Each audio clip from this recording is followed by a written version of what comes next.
नमस्कार दोस्तों, आपका स्वागत है अपने YouTube चैनल पीएफपी में। आज हम नेस्ले इंडिया के बारे में बात करने वाले हैं, जो कि एफएमसीजी की एक दिग्गज कंपनी है। इन्वेस्टिंग का एक बहुत ही अच्छा मौका यहाँ पर दिखाई दे रहा है और 22,000 का टारगेट दिखाई देता है। तो ऐसी सिचुएशन में कौन से लेवल पर खरीदने के बारे में सोचना चाहिए, इसके बारे में चर्चा करेंगे। लेकिन उससे पहले अगर आपने चैनल को सब्सक्राइब नहीं किया है तो प्लीज़ सब्सक्राइब कीजिए। कुछ बेहतर जानना चाहते हैं, कुछ बेहतर सीखना चाहते हैं, स्विंग ट्रेडिंग के रिकमेंडेशन पाना चाहते हैं, तो एज अ मेंबर हमें ज्वाइन करने के बारे में सोच सकते हैं। स्टॉक के बारे में बात करें तो नेस्ले इंडिया एक लार्ज कैप कंपनी है। 1,64,000 करोड़ की मार्केट कैप है। लास्ट ट्रेड प्राइस है 17,115 रुपीज़, जो कि आज हमें फ्लैट दिखाई दिया है। 1 मंथ के रिटर्न्स के बारे में बात करें तो ऑलरेडी 7% करेक्ट हो चुका है। 1 ईयर के रिटर्न्स के बारे में बात करें तो 4% के पॉजिटिव रिटर्न स्टॉक ने बना कर दिए हैं। और अगर बात करें लॉन्ग टर्म 5 ईयर्स के बारे में तो मल्टी बैगर स्टॉक रहा है। 219% के पॉजिटिव रिटर्न स्टॉक ने बना कर दिए हैं। की मैट्रिक्स के बारे में बात करें तो पीई रेशियो 83.58 है, जबकि सेक्टर का पीई रेशियो 48.97 है। तो सेक्टर के मुकाबले अच्छे खासे प्रीमियम वैल्यूएशन पे स्टॉक ट्रेड करता है। प्राइस टू बुक रेशियो 85 है, जबकि सेक्टर का price to book 10.77। Dividend yield के बारे में बात करें तो 2% का शानदार डिविडेंड है, जबकि सेक्टर का डिविडेंड 1.52% हमें दिखा देता है। कंपनी का वैल्यूएशन थोड़ा सा प्रीमियम है, उसमें कोई डाउट नहीं है, लेकिन कंपनी का जो काम है वहां पर भी हमें प्रीमियम क्वालिटी दिखाई देती है। कंपनी का जो ब्रांड्स है वो बहुत ही स्ट्रांग है और एफएमसीजी सेक्टर में ब्रांड्स पॉपुलर होना बहुत ही जरूरी है। नेस्कैफे, किटकैट, बारवन, मंच और मैगी जैसे स्ट्रांग ब्रांड्स नेस्ले इंडिया के हमें दिखाई देते हैं।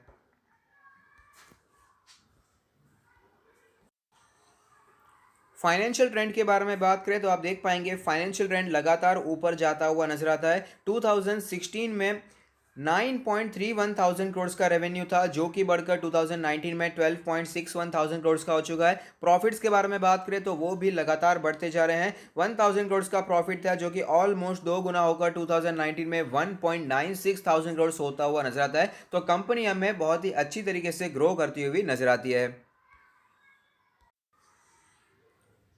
तो आप देख सकते हैं हम चार्ट्स पर आ चुके हैं, जहां पर हमें क्लियरली पता चलता है कि 13,000 का level as a strong support दिखाई दिया था जब मार्केट में क्रैश देखने को मिला, और उसके बाद अच्छी तेजी आई थी। 18,000 के लेवल पर स्टॉक ने अपना ऑल टाइम हाई बनाया और उसके बाद लगातार हमें गिरावट देखने को मिली। 15,000 के आसपास सपोर्ट लेने के बाद बाइंग एमर्ज हुई और अच्छी तेजी आई थी। 18,500 तक स्टॉक पहुंच भी चुका था, लेकिन वहां पर वापस प्रॉफिट बुकिंग फेस करने के बाद हमें स्टॉक में गिरावट दिखाई दे रही है और फिलहाल स्टॉक अपने 200 डेज के मूविंग एवरेज के आसपास आता हुआ नजर आता है, जो कि कैलकुलेट होकर आता है 16,788 का लेवल। दूसरे सारे मूविंग एवरेज जो कि है 20 डेज का, 50 डेज का और 100 डेज के मूविंग एवरेज ऑलरेडी टूट चुके हैं। इंडिकेटर्स के बारे में बात करें तो मनी फ्लो इंडेक्स का नंबर कैलकुलेट होकर आता है 20.18, यानी कि हमें क्लियरली पता चल रहा है कि स्टॉक ऑलरेडी ओवरसोल्ड सिचुएशन में चला गया है। आरएसआई के नंबर के बारे में बात करें तो आरएसआई का नंबर 35.77 है, जो कि बहुत ही ज़्यादा वीक होता हुआ नजर आ रहा है। अगर ये 30 के नीचे चला जाता है तो यहाँ पर भी ओवरसोल्ड सिचुएशन हमें दिखाई देगी। एमएससीडी के क्रॉसओवर्स के बारे में बात करें तो फिलहाल जो क्रॉसओवर बना हुआ है, फिलहाल यहाँ पर हमें बियरिश क्रॉसओवर चलता हुआ नजर आता है। इतनी ज़्यादा गिरावट हो चुकी है तो ऑफकोर्स कोई बुलिश क्रॉसओवर तो नहीं बनेगा। बॉलिंजर बैंड के बारे में बात करें तो बॉलिंजर बैंड का लोअर बैंड है 16,785 का लेवल, जो कि इसका 200 डेज का मूविंग एवरेज भी है। मीडियन है 17,600 का लेवल और अपर बैंड है 18,400 का लेवल। पिवट पॉइंट्स के बारे में बात करें तो पिवट लेवल 17,500 का लेवल है, पिवट रेजिस्टेंस है 18,100 का लेवल, पिवट सपोर्ट 16,470 पे दिखाई देता है।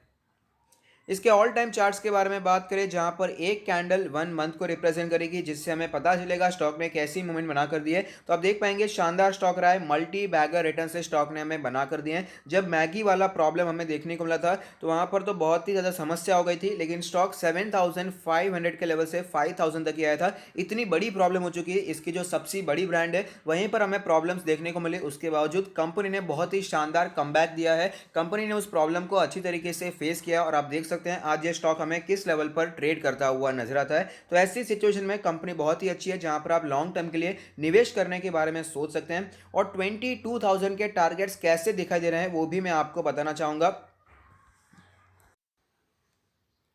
हम वीकली चार्ट्स पर आ चुके हैं जहां पर एक कैंडल 1 वीक को रिप्रेजेंट कर रही है। तो सबसे पहले मैं आपको 2015 का टाइम दिखाना चाहूंगा जहां पर ऐसी सेम सिचुएशन हमें देखने को मिली थी।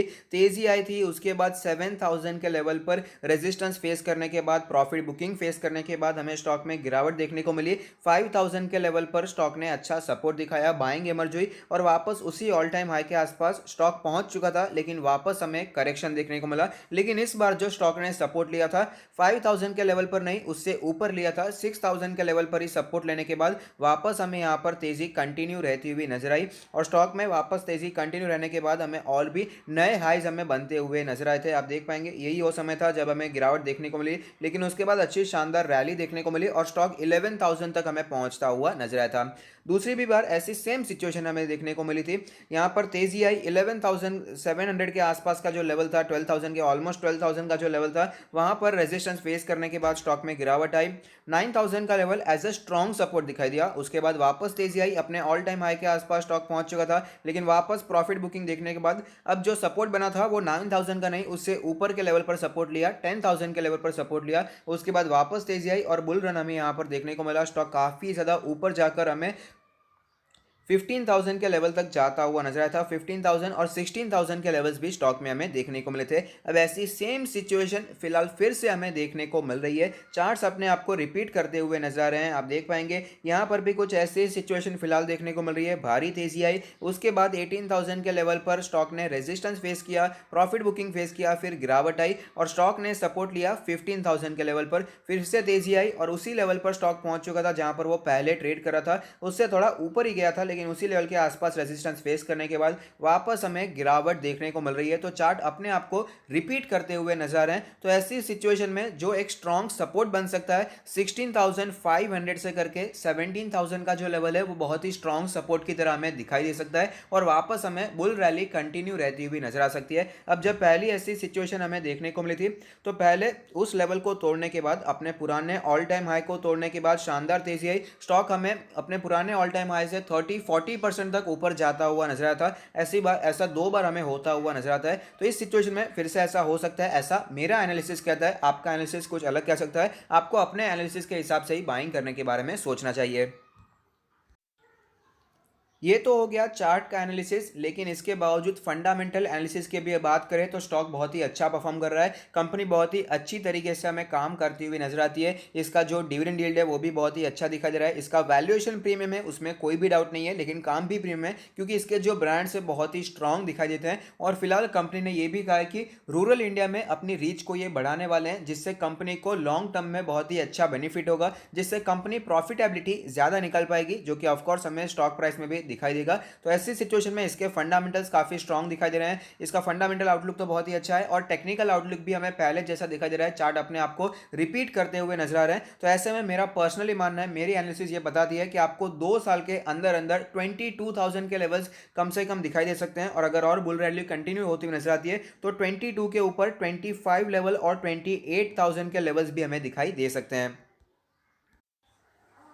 अब बहुत लोगों का ये भी कहना होगा कि 22,000 के लेवल 2 साल में कौन सी बड़ी बात है, सिर्फ यहाँ पर कुछ 25 से 30% का ही तो प्रॉफिट हो रहा है। लेकिन जो शेयर मार्केट में पुराने निवेशक हैं, जिन्होंने ये मार्च के क्रैश के पहले से निवेश करना शुरू कर दिया है, उन्हें पता होगा कि 2 साल में 25%, 30% के रिजल्ट रिटर्न्स बहुत ही अच्छे रिटर्न्स होते हैं, बहुत ही शानदार रिटर्न्स होते हैं। क्योंकि अगर आप एक इन्वेस्टमेंट को एज अ बिजनेस तरीके के देखेंगे, शेयर मार्केट को एज अ बिजनेस देखेंगे, तो आप यहाँ पर अच्छा पैसा बना पाएंगे। ये कोई ऐसा गेम नहीं है कि आज पैसा लगाया 2 दिन में तुरंत ही डबल हो गया। ये तो फिलहाल क्रैश के बाद तेजी जल्दी आ गई है, ऐसा बहुत ही कम बार होता हुआ नजर आता है। वरना जनरली इसे एज अ बिजनेस लेंगे तो आपको लॉन्ग टर्म में अच्छा यहाँ पर आउटलुक देखने को मिलेगा, अच्छे रिटर्न्स आपको यहाँ पर बनते हुए नजर आएंगे। तो मेरा एनालिसिस यही कहता है कि 22,000 के लेवल्स हमें कम से कम 2023 की शुरुआत तक दिखाई दे सकते हैं। आपका एनालिसिस क्या कहता है, आप मुझे कमेंट बॉक्स में बता सकते हैं। और अगर आप स्टॉक को खरीदना चाहते हैं तो फिलहाल के लेवल्स बहुत ही अच्छे दिखाई दे रहे हैं। 200 डेज का मूविंग एवरेज बहुत ही नजदीक में हमें दिखाई देता है। तो अगर आपको स्टॉक में इंटरेस्ट है तो आप करंट मार्केट प्राइस के आसपास खरीद सकते हैं, क्योंकि इसका करंट मार्केट प्राइस 17,100 के आसपास है और इसका जो स्ट्रॉन्ग सपोर्ट है वो 16,500 से करके 17,000 का लेवल। तो यहां पर आप खरीदने के बारे में सोच सकते हैं, अपने पोर्टफोलियो में इसे ऐड कर सकते हैं। और साथ ही साथ अगर आप अपना पोर्टफोलियो हमसे रिव्यू करवाना चाहते हैं तो उसका लिंक भी हमने डिस्क्रिप्शन बॉक्स में दे दिया है। तो अगर आपको ये वीडियो पसंद आता है तो लाइक कीजिए, शेयर कीजिए कीजिए, कमेंट कीजिए, सब्सक्राइब कीजिए, मुझे मोटिवेट कीजिए। Thank you, stay happy, happy investing.